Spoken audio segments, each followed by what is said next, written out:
जय श्री कृष्णा, राधे राधे, हर हर महादेव।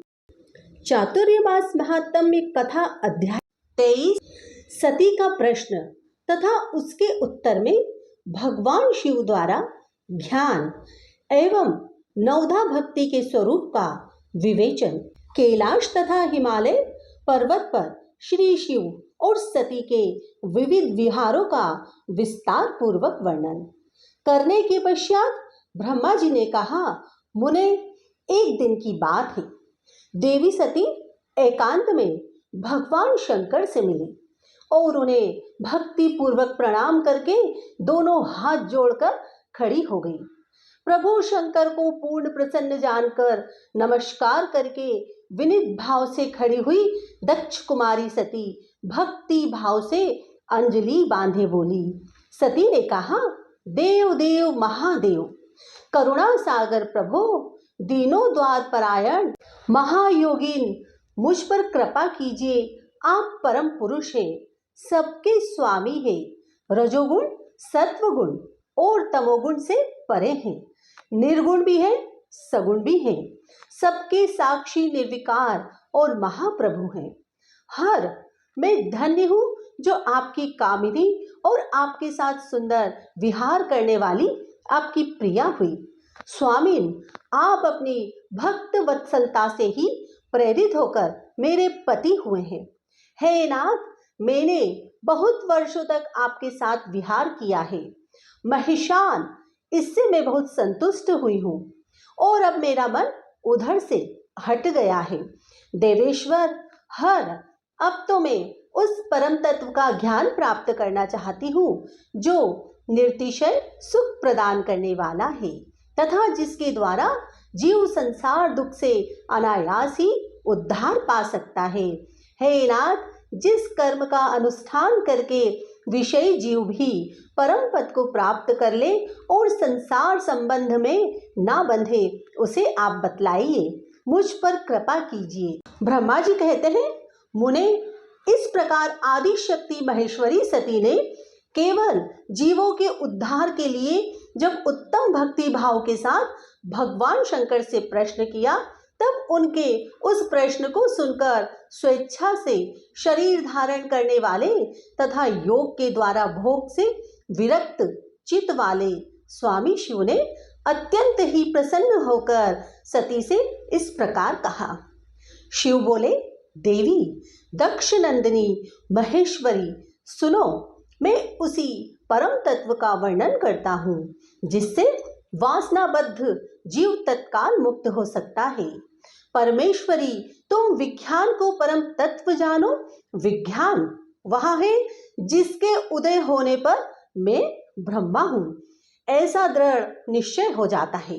ब्रह्मा के सिवा दूसरी किसी वस्तु का स्मरण नहीं रहता तथा उस विज्ञानी पुरुष की बुद्धि सर्वथा शुद्ध हो जाती है। प्रिय, वहाँ विज्ञान दुर्लभ है।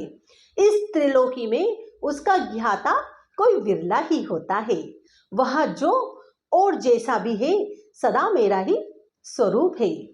साक्षात परात्पर ब्रह्मा है, उस विज्ञान की माता है मेरी भक्ति, जो भोग और मोक्ष रूप फल प्रदान करने वाली है।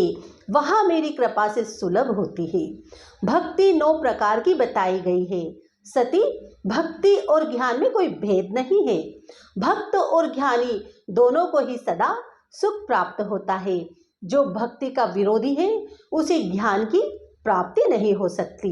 देवी, मैं सदा भक्त के अधीन रहता हूँ और भक्ति के प्रभाव से जातिहीन नीच मनुष्य के घरों में भी चला जाता हूँ, इसमें संशय नहीं है। सती, वह भक्ति 2 प्रकार की है, सगुणा और निर्गुणा।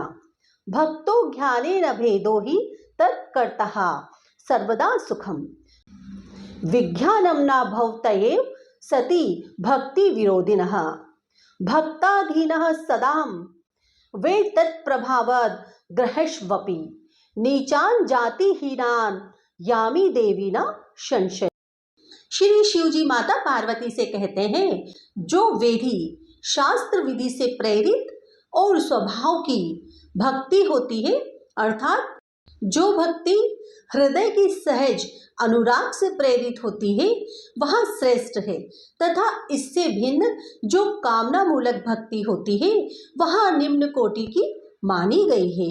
पूर्वोक्त सगुणा और निर्गुणा ये दोनों प्रकार की भक्तियां नेष्टि की और अनेष्टि की है। भेद से दो भेद वाली हो जाती है। नेष्टि की भक्ति 6 प्रकार की जाननी चाहिए और अनेष्टि एक ही प्रकार की कही गई है। विद्वान पुरुष विहिता और अविहिता आदि भेदों से उसे अनेक प्रकार की मानते हैं। इन द्विविध भक्तियों को बहुत से भेद प्रभेद होने के कारण इनके तत्व का अन्यंत्र वर्णन किया गया है। प्रिय मुनियों से सगुणा और निर्गुणा दोनों भक्तियों के 9 अंग बताए हैं। दक्षनंदिनी, मैं उन 9 अंगों का वर्णन करता हूँ, तुम प्रेम से सुनो। देवी, श्रवण कीर्तन स्मरण सेवन दास्य अर्चन सदा मेरा वंदन। सख्य और आत्मसमर्पण ये विद्वानों ने भक्ति के 9 अंग माने हैं।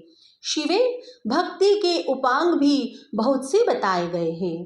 देवी, अब तुम मन लगाकर मेरी भक्ति के पूर्वोक्त 9 अंगों के पृथक पृथक लक्षण सुनो। वे लक्षण भोग तथा मोक्ष प्रदान करने वाले हैं। जो स्थिर आसन से बैठकर तन मन आदि से मेरी कथा कीर्तन आदि का नित्य सम्मान करता हुआ प्रसन्नता पूर्वक अपने श्रवण पुटों से उसके अमृतोपम रसायन का पान करता है, उसके इस साधन को श्रवण कहते हैं।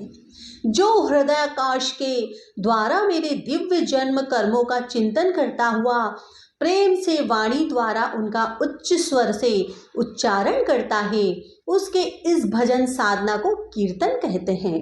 देवी, मुझे नित्य महेश्वर सदा और सर्वत्र व्यापक जानकर जो संसार में निरंतर निर्भय रहता है उसी को स्मरण कहा गया है। अरुणोदय से लेकर हर समय सेव्य की अनुकूलता का ध्यान रखते हुए हृदय और इंद्रियों से जो निरंतर सेवा की जाती है वही सेवन नामक भक्ति है।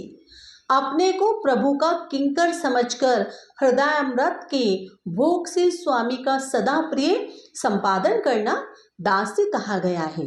अपने धन वैभव के अनुसार शास्त्रीय विधि से मुझ परमात्मा को सदा पाद्य आदि 16 उपचारों का जो समर्पण करना है उसे अर्चन कहते हैं। मन से ध्यान और वाणी से वंदनात्मक मंत्रों के उच्चारण पूर्वक 8 अंगों से भूतल का स्पर्श करते हुए जो इष्ट देव को नमस्कार किया जाता है उसे वंदन कहते हैं। ईश्वर मंगल या अमंगल जो कुछ भी करता है वह सब मेरे मंगल के लिए ही है, ऐसा दृढ़ विश्वास रखना सख्य भक्ति का लक्षण है। देह आदि जो कुछ भी अपनी कहे जाने वाली वस्तु है वह सब भगवान की प्रसन्नता के लिए उन्हीं को समर्पित करके अपने निर्वाह के लिए भी कुछ बचाकर न रखना अथवा निर्वाह की चिंता भी रहित हो जाना आत्मसमर्पण कहलाता है। ये मेरी भक्ति के 9 अंग हैं जो भोग और मोक्ष प्रदान करने वाले हैं। इनसे ज्ञान का प्राकट्य होता है तथा ये सब साधन मुझे अत्यंत प्रिय हैं।